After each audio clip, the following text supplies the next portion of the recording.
सोलापूर जवळील उडे गावात एकाच घरात 2 मृतदेह आढळले।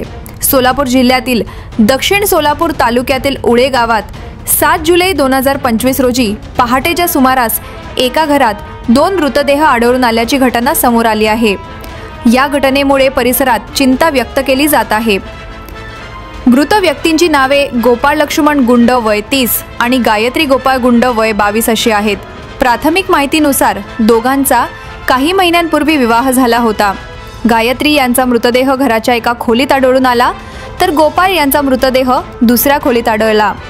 या घटनेची माहिती गावातील पोलीस पाटील पांडुरंग कुंभार यांनी तात्काळ पोलिसांना दिली। त्यानंतर पोलीस घटनास्थळी दाखल झाले व दोन्ही मृतदेह पुढील तपासासाठी सोलापूर येथील शासकीय रुग्णालयात पाठवण्यात आले। प्राथमिक नोंद सिव्हिल पोलीस चौकीत करण्यात आली आहे। घटनेमागचे नेमके कारण अद्याप स्पष्ट झालेले नाही।